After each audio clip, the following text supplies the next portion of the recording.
So what's one thing you wish you knew when you started your entrepreneurial journey? It's okay to fail. I've always been, and I'm working on it, more of a perfectionist. Like if I want to do something, I want to do it really well to the best that I can. Sometimes to a fault, but I think it's good to fail. Yeah. And failing's good because it just leads you closer to where you're supposed to be or what works. Yeah. And I think sometimes, maybe I should have taken more risks and had more failure. So. Yeah.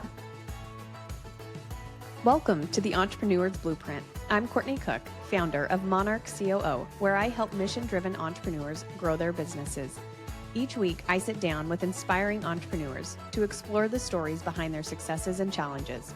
Whether you're just dreaming of starting a business or already building one, this podcast is here to show you that entrepreneurship is more attainable than it might seem, with insights for every stage of the journey.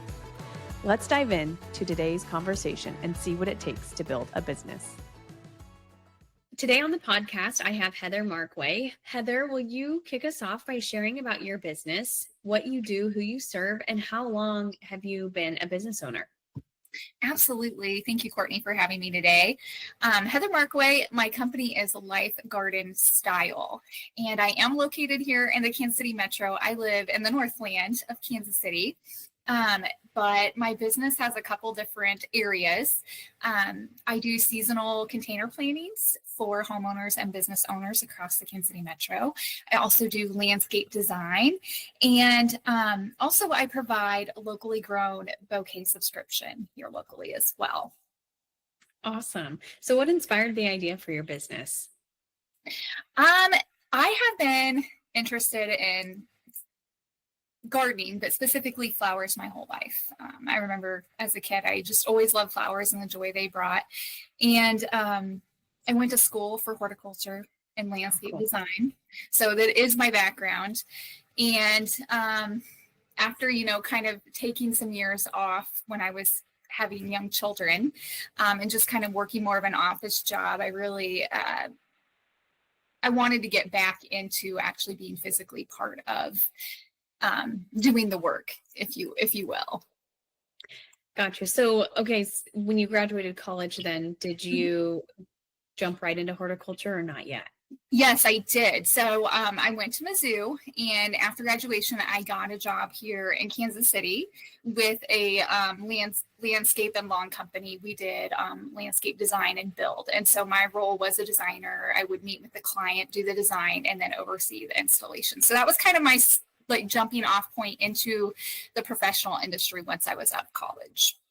Gotcha. And then you said you got an office job after at some point? Yes. Or a couple years at that job. I kind of bounced around to different nurseries for a while, and then I landed with a bigger lawn and tree company here in Kansas City. And at the time, I was having children, and some of the hours of the job and the physical demands weren't working for me anymore. So I went and I worked behind the scenes in the industry, and I worked in customer service for like 6 years. So I started out answering the phone, worked my way up into managing some teams, part of a lot of group projects. And then I also worked in marketing. I managed social media accounts for the lawn and tree company for a long time. Oh, awesome. That's great experience then to do that for yourself later on. Yes, it was a really helpful experience when I decided to launch my business. So that all happened. I actually stepped away from that job in 2020. In March, I turned in my resignation letter 2 weeks before the world shut down. Wow. Oh my gosh. Yeah. So I stayed until May, working from home. But then in May, I stepped away to kind of pursue my own journey here as a business owner. And that was during COVID. That was 2020, May of 2020. That was May of 2020 that I officially cut ties and was on my own. So we, wild. What was it that made you want to go out on your own and leave the security of working in a business that's already established? That's a really great question. I never pictured working for myself or having my own business. That was never my plan. My plan was always to work for a business because of the security factor. I like that factor. But something really shifted inside me, I'd say about the end of 2018, the beginning of 2019, like I just started feeling a pull. And all I can say is I think it was God talking to me. And everything was fine at the job. And I loved where I worked. I loved the people I worked with, and I made a good living. But I just really felt like something was missing. Life Garden Style didn't start out as a business. It actually was a blog that I started in 2017. I should backtrack a little here, but so when I was working full time and I had young children, I really felt like I didn't have my creativity. Like I needed an outlet. And so I built my own blog, started blogging just about like my interests, just for fun. Started the Instagram page and the Facebook with the blog. And I was talking about gardening and plants, but I really just liked the creative outlet of like fashion and style. So that was a piece of it. And so I did that for a couple years, and I don't know, just like I said, the shift was just happening inside of me. Like this isn't what I want to do anymore. What do I really want to do with my life? Like, and I had noticed that these flower planters, back in 2019, I started seeing this surge of interest in it. I started seeing people with pots by their front door or on their patio, and they were being changed out seasonally. And I started to notice this trend. And at that time, I actually had a client of mine from my very first landscape design job. I had done some of this, but it wasn't really popular at the time.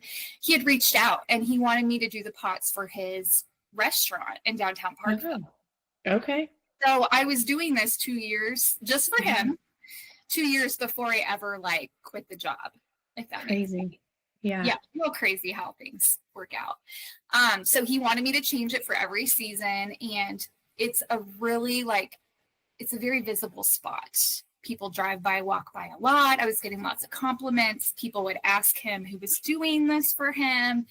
And it just occurred to me, I think I could do this as a business. I have the knowledge, I have the background. It seems to be popular. I see other companies starting to pick this up around town. I think this is something I could do. And that's kind of how it took off. That's really neat. So what was kind of that turning point where you're like, okay, I just need to find more of this? What were those next steps that you started to take to find more people to kind of build out this client list, to give you the security of okay, I'm going to leave. I'm going to put in my notice. So I did it probably the wrong way. I'm being honest. Most people would build that client list and really get that work in while they're working their full-time job. That's what I see most people doing. I didn't really do it that way. My name was out there. I was posting things on social media. Not saying that I'm doing this, because my biggest fear was that this other company was going to find out I'm doing this behind their back, if I'm being honest. I didn't want to put any tension on that relationship, because I wanted it to end on good terms. Absolutely. So I wasn't really putting it out there, but what really gave me the boost is in January of 2020, I joined a master buying group here locally in Kansas City. And I think there were 6 or 7 of us gals in this mastermind. And the leader, she led us through, she pushed us. She said, okay, if you're going to do this, I'm going to give you timelines. You tell me what you want to do. I'm going to hold you accountable. So that was forming the LLC, opening a bank account, doing all these things to kind of get my business set up. So that really helped me. And then that ended in March because of COVID. And then it was kind of okay, here I am. I have to see this through. I don't have this huge client list, but I'm going to trust, and I'm going to believe in it enough that we're just going to move forward. And my background, or my backup plan was, okay, well, I need to be home with my kids anyway, because it's COVID and they're young, right? So I thought, I'll just take this summer to be home with them. And if something doesn't work out, I'll figure it out later. So I would say, what really got me going was in May of 2020, I decided, the plant nurseries and greenhouses are still open. Nobody's really getting out, but they're open. So I would go out in the evening and I would go buy plants and pots, and I would put together planters. And I hosted a planter sale on my Instagram page. Sweet. And I just said, I have 6, I didn't know how this would go. So I'm like, I have 6 planters made up, ready to go. Here's the cost. I'm going to post them, and the first person to comment gets dibs. And you Venmo me and give me your address, and I'll deliver these to your house. Amazing. And that's what I did. And I sold, I was like, 6 seemed like a lot at the time. Now I'm like, that wasn't very many. But it gave me confidence boost that people were interested in this. So I did that. And then I did another sale because it went really well. Mm-hmm. And then after that, I started having people kind of like asking me about it. Did a few, but then I think that fall is when it kind of got traction. Yeah. So what was your following like at the time when you did that first sale? Do you have like any sort of idea? Probably, see, that would have been in 2020. I would say like maybe 2000. I mean, Nice. That's not a lot. And I still don't have like a huge following, but it's enough. I have enough Right. that, you know what I mean? You just have to have the right people, right? Agree. Mm-hmm. It just needs to be that little niche of people that are actively engaged. And is it like, it only takes, like you said, it takes 6 to say, okay, there's obvious demand here. I've never offered this before, and these people are already jumping on it. Yeah. Yes. And people were hungry at the time, right? They were like, they hadn't been out shopping. Yeah. They needed a little happy in their lives. We've all been in our stores for several weeks. So I just feel like it was like a perfect storm, if you will. Yeah. Oh, that's super cool. So was there a turning point where you're like, oh my gosh, this is a business and this is going to work? For me, I'm so much of like a pusher and like, I can do better. And I have a hard time sometimes looking back and like celebrating the wins that I think it took me a good 3 years to be like, okay, this is a legit business. That's awesome. That sounds so silly because I had several clients, year 2 even, but I think year 3, I was like, okay, this is serious. I need to really like, I always treated it as a business because that's one of the things I feel like you should do is treat it as a business from the beginning. And, it's not a hobby. It's, I have to make money at this, or why am I doing it? Yep. But I think year 3, I think I was just driving home from a client's house. I was checking on her planners for summer and I just started crying. And I was like, oh my gosh, I'm really doing this. It was just the craziest thing. Oh my gosh, Heather. That's super cool. So what's your favorite like aspect of your business? Is it the planters? Is it the bouquets? What's the thing that like you're just like, oh, I love this every day? Right. In general, the creativity. So it's kind of a theme throughout, the landscape design, the bouquets, the planners. And I picked this up when I look back, I look at my earliest landscape job and I see this passion that I had, and I kind of see where that spark started.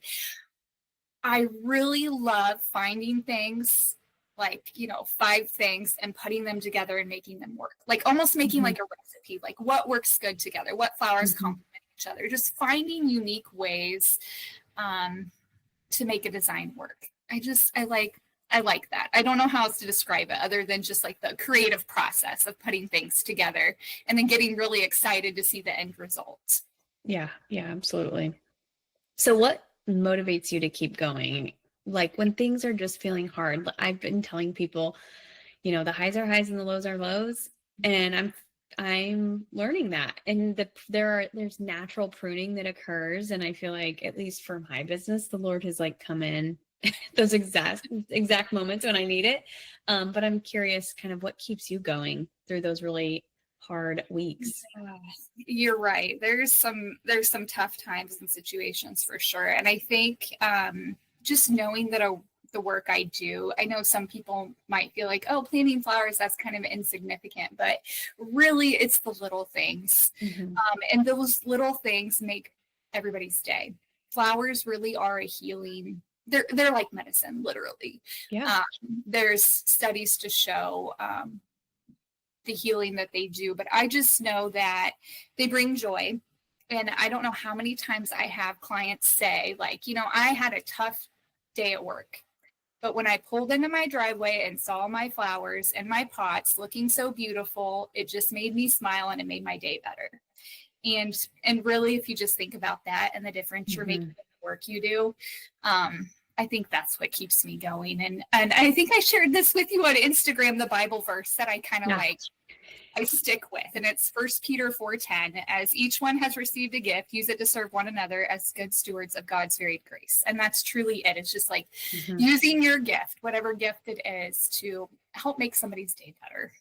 Yeah. Yeah. Oh, I'm so jealous. This is so, what a dream to just provide that sort of value and just the beauty that you can physically see there in their home. I just love that. Like for me, it's such a flowers that I can bring into my home, especially for my own garden, are things that just bring me so much joy. And I think that it is a really special gift that you've been given. A gift of you have a green thumb, but you can also put them together to make them beautiful. Like having both of those things, I don't think like it's obvious you've been given both gifts for a reason. And I think it's really cool. So moving to kind of like you mentioned, you never really imagined having your own business. So tell me more about what you were like as a child. Like, why is it something that you kind of you're like, I never thought this was in the cards for me. Well, I mean, looking back, I guess I should, always hindsight is 2020, right? But, Right. I mean, I was not outgoing. I wouldn't say. I had lots of friends. I had lots of interests. I like to be like active and like contributing. But I just think that I don't know that I was necessarily taught this, but like I just think that I thought there was a natural progression of what you were supposed to do, and you're just supposed to follow this like little linear path, right? Like go to high school, go to college, get a degree, get a job, and then you just like work until you die. Like I just think that that's, which is silly because my dad is he's self-employed. So my dad's a farmer, and he works for himself and has forever. And I just, now I can see like, oh, I can see where I get that. But at the time, that didn't even cross my mind. Yeah. Where did you grow up? So I grew up in north central Missouri, tiny little small town in Sullivan County. The town was called Harris. Went to a tiny little school, K through 12, 100 kids maybe. And I had 11 kids in my graduating class. Amazing. Man, you beat me. I had 60 and that's small. Oh, yes. Oh my gosh. Okay, cool. And so you grew up in a farming community, which so did I, with self-employed, at least one parent, always self-employed. I do think it makes such a big difference to kind of watch your parents go through life figuring it out on their own. Like they're reporting to themselves. They're truly self-made. And I think, I mean, I look back on the same thing and I look at my parents and I'm like, oh, yes, it all makes sense. The way that I'm wired is really because of the example that they showed me. Absolutely. Absolutely. I would agree with that. And you just don't realize it when you're young. I think it's a while to sink in. Yeah. So what inspired you the most as a child when you kind of look back on those years? Yeah. I really was inspired a lot by nature, out on the farm. Like we lived out from town. I did not live close to any of my friends. Like that was a drive. And so, in the summertime and stuff, we hung out at home. We didn't like go into town and do a lot of things, but I just remember, morel mushroom hunting in the spring and going out in the woods. And I was just always drawn to the wildflowers growing in the woods. And in the summertime, I remember the wildflowers growing on the roadside, just things like that. I was always drawn to, and like I always wanted to like snap a picture. I don't know, I just always had that. I was just drawn there. And then my grandma and my aunt both had beautiful flowers, and when I would go to their house, I was always in their flowers. Yeah. Oh, I love that. So moving to kind of back to business a little, what are your goals for your business over the next year? It's a really good question. As I am, it's just me right now in my business. And I'm starting to feel that shift where I've got to make a decision. If I'm going to keep growing at the rate that I've been growing, which is very good and wonderful blessing, I'm going to have to get help, more help. Or I'm going to have to structure my business in a way that I can just sustain on my own. Yeah.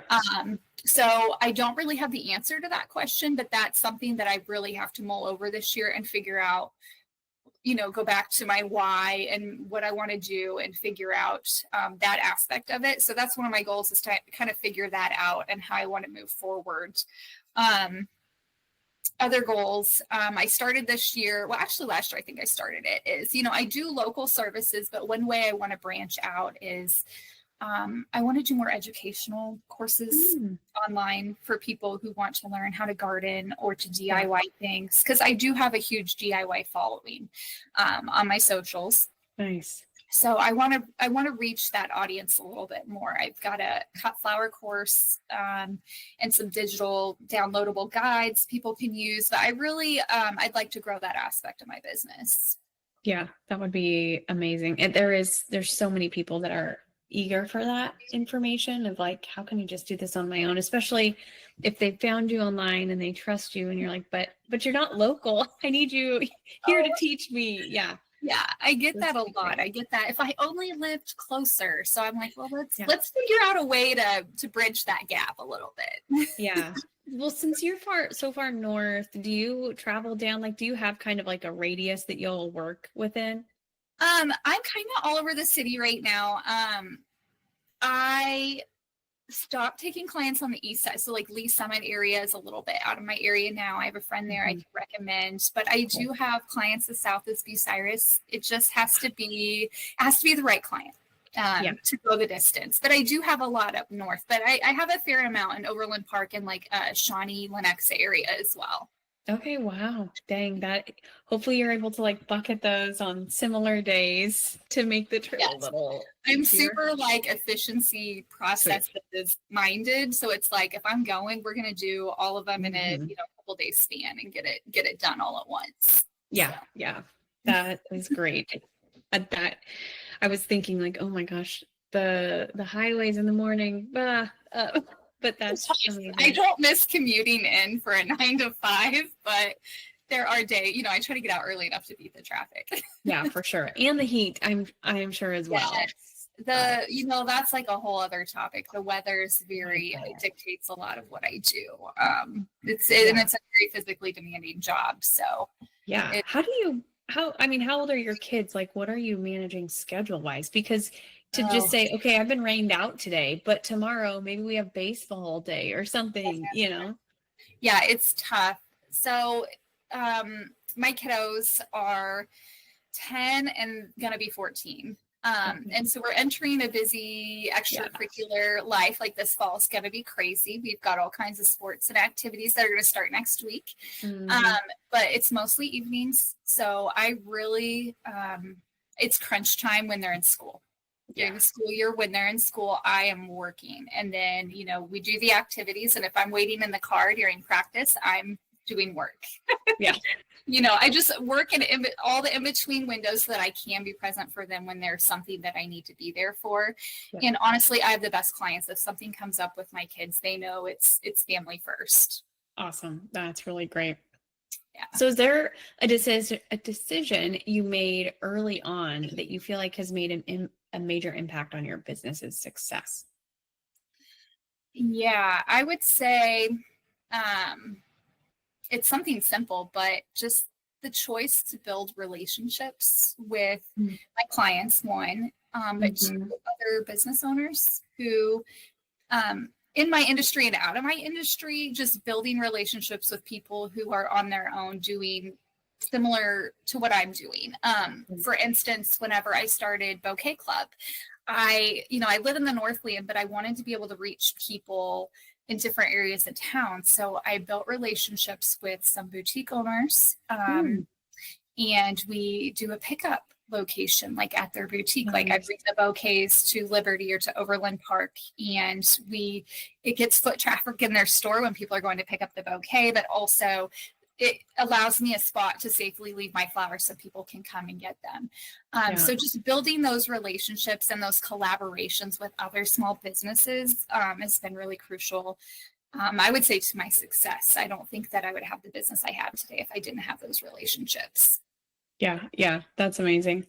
So how do you balance the demands of running a business with your personal life? So more tactically, like what are some of the boundaries or rhythms you've put into place to make it feasible? It's because it's such a seasonal business. People say work-life balance. There's really no such thing. There's just times when work is more priority and where family is more priority. And I know that spring is going to be nuts. I know September is going to be crazy. And I know right before Christmas is going to be insane. And so my family knows. They know when my seasons are. And God bless my husband. He's amazing. He steps in and covers a lot of things for me during those months. But if there's some time that I need to have during those busy periods for my family, I just really work hard to carve that time out and then to divvy that work up and on other days so that I can have that free. So it's just a lot of creative planning. Yes. A lot of creative planning and help from my family. My husband helps me a lot with some physical projects of things that I need to have done. And, if I'm really in a pinch, my kids are old enough, I can say, here's the watering hose, please water those plants for me. Yeah. Yes, exactly. They're more than capable. Yes. That's awesome. Absolutely. So what's been one of the most rewarding parts of your entrepreneurial journey? I kind of touched on it a little before. I mean, I mentioned the relationships, but I think that my client relationships, it's just the best to work for people that you know and who know you and you have a relationship with. And it's not just a business transaction. And those relationships really feed me. And those are a joy. And besides that, the creativity, just I like to try new things. I like to be pushed. And that part is really rewarding to me when you try something and it works. Sometimes it doesn't, but when it does, it feels really good. Yeah, that's amazing. So kind of a newer question I have that I'm asking some guests is, what are you loving, learning, and letting go of right now? Ooh, that's a really good one. I feel like a broken record, but I'm loving the creativity of my job. Yeah. Learning to ask for help and letting go of doing it all. Amazing. Yeah, that's amazing. So what's one thing you wish you knew when you started your entrepreneurial journey? It's okay to fail. I've always been, and I'm working on it, more of a perfectionist. Like if I want to do something, I want to do it really well to the best that I can. Sometimes to a fault, but I think it's good to fail. Yeah. And failing's good because it just leads you closer to where you're supposed to be or what works. Yeah. And I think sometimes, maybe I should have taken more risks and had more failure. So. Yeah. That's really, really great advice. So Heather, where can people find you if they want to join Bouquet Club or have you come design their planters or just simply reach out to you? How can they get a hold of you? Absolutely. So you can check me out at the website, lifegardenstyle.com. And I'm on Facebook and Instagram, Life Garden Style. Awesome. Well, thank you so much for joining me today. I have enjoyed hearing your story and I've been inspired by you for so long. So thanks for agreeing to sit here with me for the last hour and chat. It's really been a joy. I appreciate it. Yes, pleasure's all mine, Courtney. Thanks for reaching out and having me today. Thanks for tuning in to this episode of the Entrepreneur's Blueprint. I hope you found inspiration and insights to fuel your entrepreneurial journey. If you're looking for support in building or scaling your business profitably, visit my website or send me an email to learn more about how I help mission-driven businesses become more profitable, proactive, and efficient. If you enjoyed today's episode, please take a moment to leave a review on Spotify or Apple Podcasts. It really helps other entrepreneurs discover the show, and it would mean so much to me as well. Until next time, keep building, keep dreaming, and keep going.